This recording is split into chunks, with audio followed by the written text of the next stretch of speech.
नमस्कार, जय जोहार। क्या आप भी गवर्नमेंट एग्जाम्स की तैयारी करना चाहते हैं? क्या आप भी मेमोरी टेक्निक्स और ट्रिक्स के जरिए बहुत ही कम समय में स्मार्ट स्टडी करना चाहते हैं? क्या आप चाहते हैं कि सीजी व्यापम टॉपर आपको पढ़ाए? तो डाउनलोड करिए योगेंद्र साहू क्लासेस ऐप। यहाँ 10 से अधिक गवर्नमेंट एग्जाम्स क्रैक करने वाले और सीजी व्यापम टॉप करने वाले योगेंद्र सर CGPSC और सीजी व्यापम के अंतर्गत होने वाले सभी एग्जाम्स की तैयारी कराएं। तो डाउनलोड करिए Yogendra Sahu classes app to be the best, learn from the best.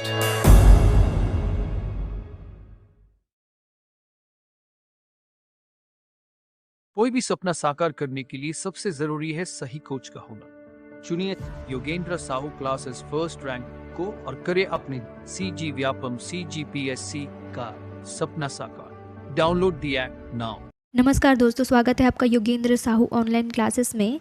तो आज का हमारा टॉपिक है मौर्य साम्राज्य।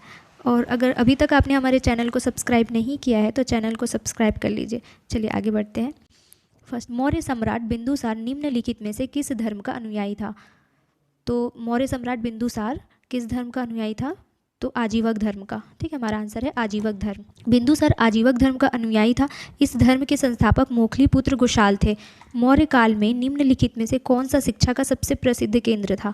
तो आंसर है हमारा ए, तक्षशिला। ठीक है, मौर्य काल में शिक्षा का सबसे प्रसिद्ध केंद्र तक्षशिला था, वर्तमान में पेशावर। ठीक है, पेशावर था, जबकि नालंदा विश्वविद्यालय गुप्त काल में शिक्षा का प्रसिद्ध केंद्र रहा। चलिए नेक्स्ट देखते हैं। इनमें से कौन मौर्य वंश का अंतिम शासक था? तो आंसर है हमारा ऑप्शन सी, बृहदत्त। ठीक है, मौर्य वंश का अंतिम शासक बृहदत्त था। मौर्य वंश का अंतिम शासक बृहदत्त था, जिसकी हत्या उसके ब्राह्मण सेनापति पुष्यमित्र शुंग ने की थी। ठीक है, ब्राह्मण सेनापति था। ठीक है, ये बृहदत्त का सेनापति पुष्यमित्र शुंग ने इसकी बृहदत्त की हत्या कर दी थी। चलिए नेक्स्ट देखते हैं। कौटिल्य के अर्थशास्त्र के अनुसार मौर्यकालीन न्याय व्यवस्था में निम्नलिखित न्यायालय अस्तित्व में थे। तो कौन कौन से न्यायालय अस्तित्व में थे? तो आंसर है हमारा पहला धर्मस्थीय और दूसरा कंटक शोधन। ठीक है, कौटिल्य के अर्थशास्त्र के अनुसार मौर्य काल के समय न्याय व्यवस्था में सर्वोच्च न्यायाधीश सम्राट होता था। साथ ही निम्न प्रकार के न्यायालय का प्रावधान था। पहला, धर्मस्थीय। इसकी तुलना हम आधुनिक दीवानी न्यायालय से कर सकते हैं, जहां धन से संबंधित विवादों का निपटारा होता था। और सेकंड क्या है? कंटक शोधन। तो इसकी तुलना हम आधुनिक फौजदारी न्यायालय से कर सकते हैं, जहां आपराधिक प्रकरणों का निपटारा होता है। चलिए आगे देखते हैं। निम्नलिखित मौर्य शासक बौद्ध धर्म के अनुयायी थे। तो आंसर है हमारा ऑप्शन डी। कौन कौन अनुयायी था बौद्ध धर्म का? अशोक और दशरथ। ठीक है, अशोक और दशरथ बौद्ध धर्म के अनुयायी थे। अशोक एवं दशरथ बौद्ध धर्म के अनुयायी थे। अशोक ने आजीवक संप्रदाय के लोगों के लिए बराबर की पहाड़ियों में गुफाएं बनवाई थी। चंद्रगुप्त मौर्य ने अपने जीवन के अंतिम दिनों में जैन धर्म को अपनाया। बिंदुसार आजीवक संप्रदाय के अनुयायी थे। बिंदुसार आजीवक संप्रदाय के अनुयायी थे। ठीक, निम्नांकित में से कौन सा अशोककालीन अभिलेख खरोष्टी लिपि में है? तो कौन सा अभिलेख खरोष्टी लिपि में है? सहबाजगढ़ी। ठीक है, सहबाजगढ़ी। अशोक का सहबाजगढ़ी अभिलेख खरोष्टी लिपि में है, जो पाकिस्तान से प्राप्त हुआ है। निम्नलिखित में से कौन सा मौर्य शासक आजीवक संप्रदाय का अनुयायी था? तो कौन था? बिंदुसार था। ठीक है, मौर्य शासकों में चंद्रगुप्त मौर्य जैन धर्म का, बिंदुसार आजीवक संप्रदाय का तथा अशोक एवं दशरथ बौद्ध धर्म के अनुयायी थे। चलो आगे देखते हैं। निम्नलिखित में से कौन सा मौर्य शासक अमित्रघात के नाम से जाना जाता था? तो कौन जाना जाता था अमित्रघात नाम से? तो ऑप्शन है हमारा बिंदुसार। ठीक है, बिंदुसार को अमित्रघात के नाम से भी जाना जाता था। बिंदुसार को अमित्रघात कहा जाता था। इसके अलावा इसे वायु पुराण में भद्रासार जैन धर्म में सिंहसेन कहा गया है। जैन धर्म में इन्हें सिंहसेन भी कहा गया है। ठीक है, चलिए आगे देखते हैं। मौर्य काल में निम्नलिखित में से किस स्थान पर एक प्रसिद्ध विश्वविद्यालय अस्तित्व में था? तो कहा था? तक्षशिला में। ठीक है, मौर्य काल में कौन सा विश्वविद्यालय प्रसिद्ध था? तो तक्षशिला। मौर्य काल में तक्षशिला वर्तमान में जो पेशावर में है, एक प्रसिद्ध विश्वविद्यालय था। वहीं नालंदा विश्वविद्यालय की स्थापना गुप्त शासक कुमार गुप्त एवं वल्लभी विश्वविद्यालय की स्थापना पाल नरेश धर्मपाल ने की थी। चलिए आगे देखते हैं। निम्नलिखित में से किसने कहा था कि मौर्य काल में भारतीय समाज 7 वर्गों में विभाजित है? तो आंसर है हमारा ऑप्शन बी, मेगास्थनीज ने। ठीक है, मेगास्थनीज ने कहा था। निम्नलिखित में से किसने मौर्य प्रशासन के विभिन्न विभागों के अधिकारियों और उनके कार्यों का वर्णन किया है? तो आंसर है हमारा ऑप्शन ए, कौटिल्य। ठीक है, कौटिल्य ने अपने ग्रंथ अर्थशास्त्र में मौर्य प्रशासन के विभिन्न विभागों के अधिकारियों एवं उनके कार्यों का वर्णन किया है। इस ग्रंथ में इन्होंने 26 अध्यक्ष एवं 18 तीर्थों के कार्यों का विस्तृत वर्णन किया है। चलिए आगे देखते हैं। बेंजटाइन सीरिया के निम्नलिखित में से किस शासक से मौर्य सम्राट बिंदुसार ने मैत्री संबंध स्थापित किए थे? तो आंसर है हमारा ऑप्शन बी, एंटियोकस प्रथम। ठीक है, एंटियोकस प्रथम। मौर्य सम्राट बिंदुसार ने सीरिया के शासक एंटियोकस प्रथम से मित्रता कर सूखी अंजीर और मदिरा और दार्शनिक मांगे थे। ठीक है, कहाँ के थे एंटियोकस प्रथम? तो सीरिया के थे। ठीक है, सीरिया के थे। मौर्य वंश का अंतिम शासक निम्नलिखित में से कौन था जिसकी हत्या पुष्यमित्र शुंग ने की थी? तो किसकी हत्या की थी पुष्यमित्र शुंग ने? तो बृहदत्त की। ठीक है, बृहदत्त की। बृहदत्त के सेनापति थे, ब्राह्मण सेनापति थे। बृहदत्त के ब्राह्मण सेनापति कौन थे? पुष्यमित्र शुंग थे। ठीक है, और पुष्यमित्र शुंग ने बृहदत्त की हत्या की थी। 185 ईसा पूर्व में मौर्य वंश के अंतिम शासक बृहदत्त की हत्या उसके ब्राह्मण सेनापति पुष्यमित्र शुंग ने की और शुंग वंश की स्थापना की थी। और ये जो पुष्यमित्र शुंग जो है शुंग वंश के संस्थापक हैं। ठीक, अशोक महान निम्नलिखित में से किस प्राचीन राजवंश से संबंधित था? तो आंसर है हमारा ऑप्शन सी, मौर्य। ठीक है, मौर्य। अर्थशास्त्र के संबंध में निम्न कथनों में से कौन सा सही नहीं है पूछा है। ठीक है, तो कौन सा सही नहीं है? तो देखिए आंसर है हमारा, यह देश के उस समय के आर्थिक जीवन का वर्णन करता है, यह कथन गलत है। तो आंसर है हमारा ऑप्शन बी। ठीक है, बाकी जो 3 है, यह राजा के कर्तव्य को निर्दिष्ट करता है, यह राजनीति के सिद्धांत स्थापित करता है और यह वित्तीय सुधारों की आवश्यकता पर बल देता है। तो ये तीनों सही है। तो इसमें पूछा है कौन सा सही नहीं है? तो यह देश के उस समय के आर्थिक जीवन का वर्णन करता है। चलिए आगे देखते हैं। चंद्रगुप्त मौर्य का संघर्ष नंद वंश के किस शासक से हुआ था? तो किस शासक से हुआ था? घनानंद से। ठीक है, घनानंद। चंद्रगुप्त मौर्य ने नंद शासक घनानंद को पराजित कर मौर्य वंश की नींव रखी थी। ठीक है, निम्नलिखित में से किस युद्ध के पश्चात अशोक ने बौद्ध धर्म में धर्म परिवर्तन किया? तो आंसर है हमारा कलिंग युद्ध के बाद। ठीक है, कलिंग युद्ध 261 ईसा पूर्व में हुआ। अशोक ने साम्राज्यवादी और विस्तारवादी नीतियों तथा अन्य सामरिक हितों की पूर्ति के लिए कलिंग पर आक्रमण किया। इसका उल्लेख अशोक के 13वें शिलालेख में है। इस युद्ध के बाद अशोक का मन द्रवित हो उठा और उसने बौद्ध धर्म ग्रहण कर लिया। नेक्स्ट देखते हैं। मौर्य सम्राट बिंदुसार निम्न में से किस धर्म का अनुयायी था? तो किस धर्म का अनुयायी था बिंदुसार? आजीवक धर्म का। ठीक, मौर्य सम्राट बिंदुसार आजीवक संप्रदाय था। मौर्य सम्राट बिंदुसार आजीवक संप्रदाय का अनुयायी था और मोखली पुत्र गोशाल इसके संस्थापक थे। ठीक है, आजीवक धर्म जो संप्रदाय उसके संस्थापक कौन थे? तो मोखली पुत्र गोशाल थे। अशोक के शासनकाल में पाटलिपुत्र में आयोजित तृतीय बौद्ध संगीति का सभापति कौन था? तो आंसर है हमारा मोगलीपुत्र तिस। ठीक है, आंसर है मोगलीपुत्र तिस। द्वितीय बौद्ध संगीति पाटलिपुत्र में 251 ईसा पूर्व में आयोजित हुई थी। उसके अध्यक्ष मोगलीपुत्र तिस थे। निम्नलिखित में से किस प्राचीन साहित्य में उपभोक्ता संरक्षण का प्रावधान है? तो आंसर है हमारा ऑप्शन बी, अर्थशास्त्र। अर्थशास्त्र में ही पहली बार उपभोक्ता संरक्षण का उल्लेख हुआ है। गांवों के शासन स्वायत्त शासी पंचायतों के माध्यम से संचालित करने की व्यवस्था का सूत्रपात किसने किया था? गांवों के शासन स्वायत्त शासी पंचायत के माध्यम से संचालित करने की व्यवस्था का सूत्रपात किसने किया था? तो आंसर है हमारा ऑप्शन डी, मौर्यों ने। ठीक, भारतीय इतिहास के सर्वप्रथम गांवों को स्वायत्त देने की प्रथा मौर्य काल से प्राप्त होती है। तत्पश्चात चोल शासकों द्वारा भी इसके स्पष्ट प्रमाण प्राप्त होते हैं। नेक्स्ट देख लेते हैं। निम्नलिखित में से कौन सी सम्राट अशोक के शासनकाल की प्रमुख घटना थी जिसने उनके संपूर्ण जीवन को बदल दिया? तो आंसर है हमारा ऑप्शन बी, कलिंग युद्ध। ठीक है, कलिंग युद्ध के बाद ही अशोक ने बौद्ध धर्म को अपनाया था। ठीक है, निम्नलिखित को सम्मिलित कीजिए। चलिए देख लेते हैं इसे। चलिए देखिए, श्रेणियाँ का आंसर आएगा व्यापारी संघ। ठीक है, व्यापारी संघ। कारशापन का आएगा सिक्का, पैठन का बाजार और कल्याण का आएगा बंदरगाह। मौर्य काल में व्यापारिक संघों को श्रेणियाँ तथा चांदी के सिक्कों को करशापन कहा जाता था। कल्याण एक प्रसिद्ध बंदरगाह था जबकि पैठन एक प्रसिद्ध बाजार। यूनानी लेखकों ने किसे अमित्रघात कहा था? तो किसे कहा था? आंसर है हमारा बिंदुसार को कहा था। ठीक है, यूनानियों ने बिंदुसार को अमित्रघात कहा था। मतलब बिंदुसार का एक अन्य नाम अमित्रघात भी है। ठीक है, प्रसिद्ध यूनानी लेखक फ्लीट ने बिंदुसार को अमित्रघात कहा था, जिसका अर्थ है शत्रुओं का वध करने वाला। चलिए नेक्स्ट देख लेते हैं। निम्नलिखित में से किस एक राज्य या देश में अशोक के व्यक्तिगत नाम का उल्लेख मिलता है? तो आंसर है हमारा ऑप्शन डी, मास्की। ठीक है, मास्की। निम्नलिखित में से किस राजवंश के शासकों को सुदूर देशों जैसे सीरिया एवं मिस्र के साथ राजकीय संबंध थे? तो आंसर है हमारा सी, मौर्य वंश। ठीक है, मौर्य वंश से। ईसवी सन के पूर्व के कुछ शताब्दियों में निम्नलिखित में से किस शासकों ने गिरनार क्षेत्र में जल संसाधन व्यवस्था की ओर ध्यान दिया?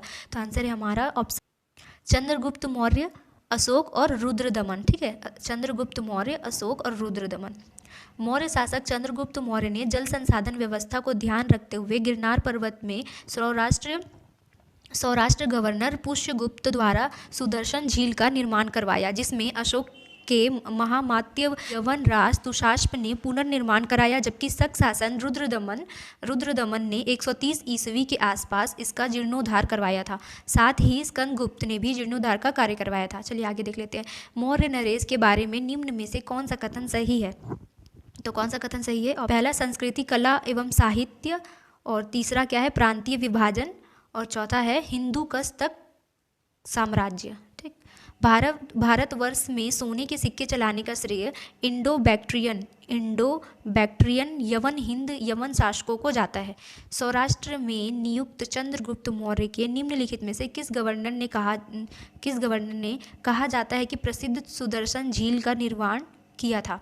तो आंसर है हमारा ऑप्शन सी, पुष्यभूति ने। ठीक है, पुष्यभूति। सुदर्शन झील निर्माणकर्ता कौन है? चंद्रगुप्त मौर्य के आदेश से राज्यपाल पुष्यगुप्त द्वारा, और नहर निर्माण अशोक के महामात्य यवन राज तुषाश्प द्वारा, और पुनरुद्धार शाक रुद्रदमन के दरबारी सुविशाख द्वारा। ठीक है, पुनरुद्धार स्कंदगुप्त के आदेश से सौराष्ट्र गवर्नर के पुत्र चक्रपलित द्वारा। चलिए आगे देख लेते हैं। निम्नलिखित में से किस स्रोत में अशोक के राज्यकाल में तृतीय बौद्ध संगीति होने का उल्लेख मिलता है? अशोक के अभिलेख और 4 दिव्यावंश। ठीक है, दिव्यावंश। आगे देख लेते हैं। मौर्य समाज का विभाजन 7 वर्गों में विशेष तौर पर उल्लेखित है? तो आंसर है हमारा ऑप्शन डी, मेगास्थनीज की इंडिका में। कहाँ पे उल्लेखित है? तो मेगास्थनीज की इंडिका में।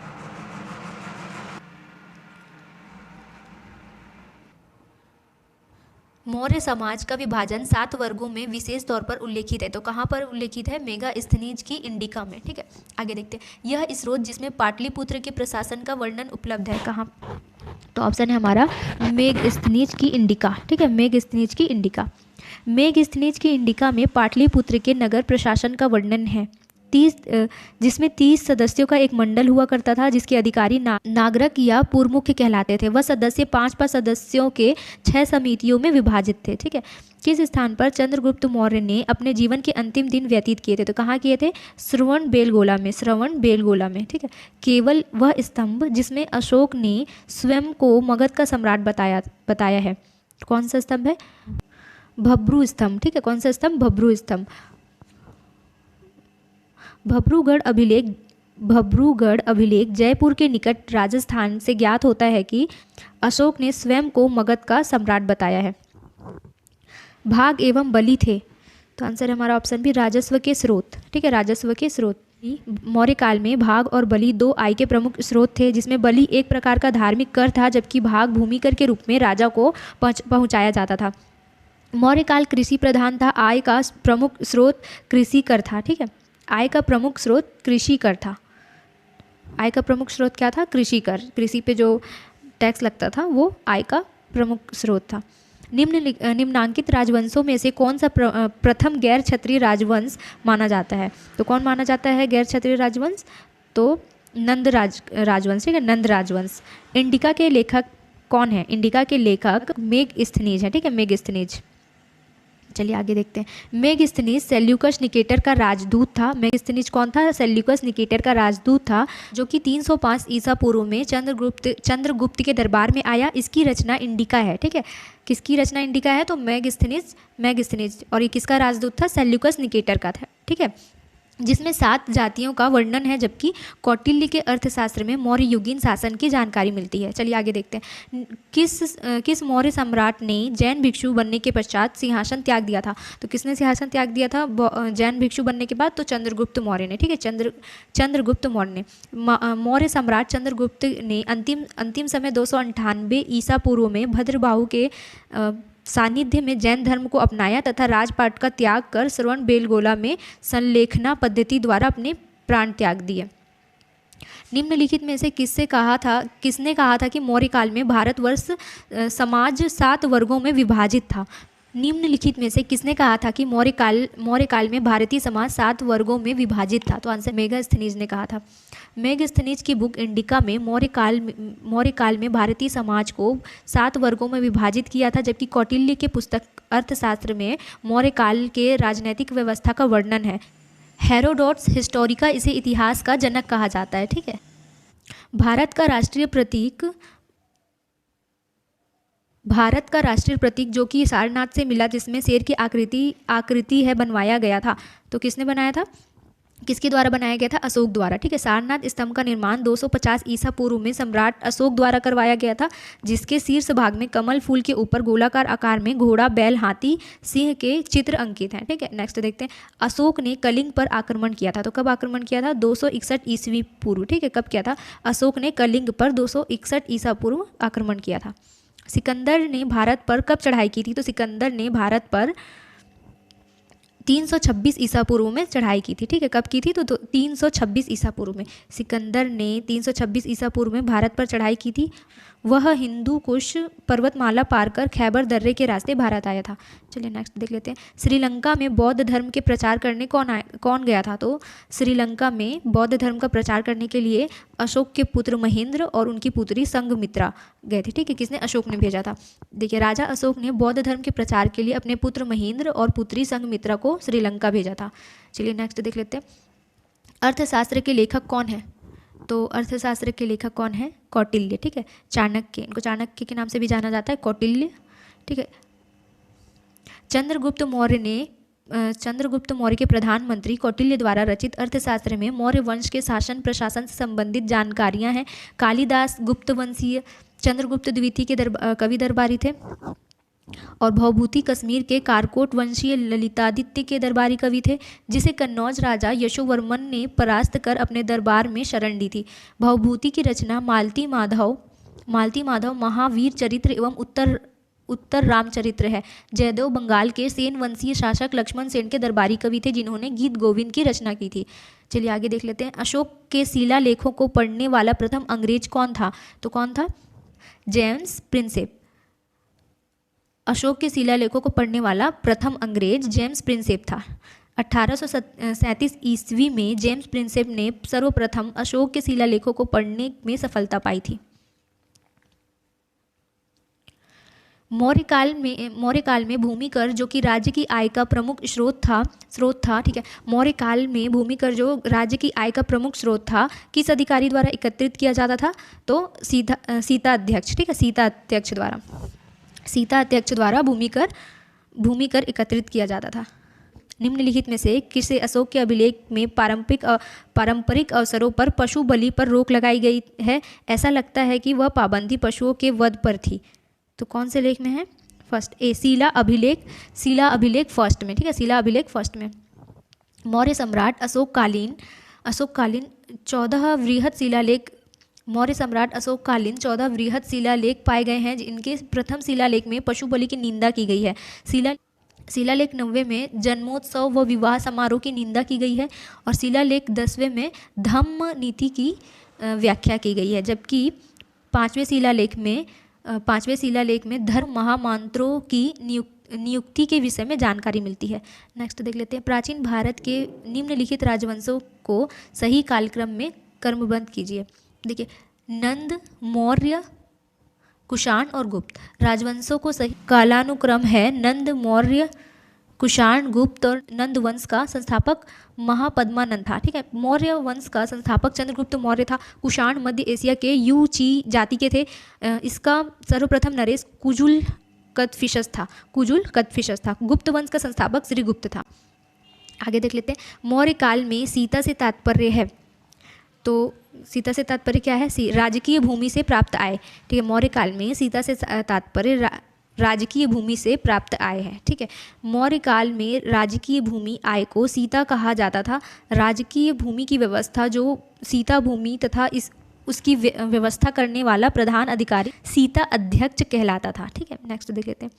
कौटिल्य का अर्थशास्त्र है, क्या है? तो शासन के सिद्धांतों की पुस्तक। कौटिल्य का अर्थशास्त्र शासन के सिद्धांतों की पुस्तक है। कौटिल्य का अर्थशास्त्र शासन के सिद्धांतों की पुस्तक है। यह मौर्य प्रशासन पर प्रकाश डालती है। अर्थशास्त्र में शीर्षस्थ अधिकारियों को तीर्थ कहा गया है। इनकी संख्या 18 थी। अर्थशास्त्र में मौर्य वंश के किसी शासक का नाम से जिक्र नहीं है। इसमें 15 अधिकरण 100 प्रकरण और 600 श्लोक हैं। अशोक का समकालीन टॉलमी द्वितीय कहाँ का राजा था? तो मिस्र का। ठीक है, मिस्र का टॉलमी द्वितीय मिस्र का शासक था। चलिए नेक्स्ट देखते हैं। टॉलमी द्वितीय मिस्र मतलब इजिप्ट का राजा था। ठीक है, निम्नलिखित में से कौन मौर्य युगीन अधिकारी तौलमान का प्रभारी था? तो कौन था? पौतवा अध्यक्ष। ठीक है, पौतवा अध्यक्ष। प्रसिद्ध यूनानी राजदूत मेगास्थनीज भारत में किसके दरबार में आए थे? तो किसके दरबार में आए थे? अशोक के दरबार में आए थे। चंद्रगुप्त मौर्य के दरबार में आए थे। ठीक है, प्रसिद्ध यूनानी राजदूत मेगास्थनीज भारत में किसके दरबार में आए थे? तो चंद्रगुप्त मौर्य के दरबार में आए थे। मेगास्थनीज सेल्यूकस निकेटर द्वारा चंद्रगुप्त के दरबार में भेजा गया एक राजदूत था। उन्होंने भारत में जो भी देखा सुना उसे इंडिका नामक ग्रंथ में लिपिबद्ध कर लिया। ठीक है, लिपिबद्ध कर दिया। इंडिका किसकी पुस्तक है? तो मेगास्थनीज की। ठीक है, मेगास्थनीज की पुस्तक इंडिका है। तो इंडिका पुस्तक में मेगास्थनीज ने भारतीय सम्राट को इंडिका पुस्तक में मेगास्थनीज ने भारतीय समाज को 7 श्रेणियों में बांटा था, जो इस प्रकार हैं। पहला किसान, दूसरा सैनिक, तीसरा अहीर, चौथा दार्शनिक, पांचवा कारीगर, छठा निरीक्षक और सातवां मंत्री। इसके साथ ही साथ मेगास्थनीज के इंडिका के अनुसार मौर्यकालीन भारतीय समाज में दास प्रथा के प्रचलित होने का उल्लेख नहीं है और मौर्यकालीन कोई भी व्यक्ति अपने जाति के बाहर विवाह नहीं कर सकता था और ना ही अपने जाति से भिन्न पेशा अपना सकता था। चलिए नेक्स्ट देखते हैं। गुर्जरा लघु शिलालेख जिसमें अशोक का नामोल्लेख किया गया है कहाँ स्थित है? भी मध्य प्रदेश के दतिया जिले में। ठीक है, मध्य प्रदेश के दतिया जिले में स्थित है। प्रथम भारतीय साम्राज्य स्थापित किया गया था। तो कहाँ किया गया था? प्रथम भारतीय साम्राज्य स्थापित किया गया था कहाँ? चंद्रगुप्त मौर्य द्वारा। ठीक है, किसके द्वारा? चंद्रगुप्त मौर्य द्वारा। भारतीय इतिहास का पहला प्रथम सम्राट चंद्रगुप्त मौर्य है, जिसने सर्वप्रथम भारत को एकता के सूत्र में बांधने का प्रयास किया और भारत की सीमा को अफगानिस्तान तक ले गया और संपूर्ण भारत को राजनीतिक रूप से एकबद्ध किया। नेक्स्ट देख लेते हैं। सैंड्रोकॉट्स से चंद्रगुप्त मौर्य की पहचान किसने की? तो किसने की? ऑप्शन ए विलियम जोन्स ने। ठीक है, विलियम जोन्स ने। विदेशी साहित्य के अनुसार प्लूटार्क और जस्टिन द्वारा चंद्रगुप्त मौर्य को सैंड्रोकॉट्स कहा गया, जिसकी पहचान विलियम जोन्स ने सर्वप्रथम किया कि सैंड्रोकॉट्स ही भारतीय ग्रंथों में उल्लेखित मौर्य शासक चंद्रगुप्त मौर्य हैं।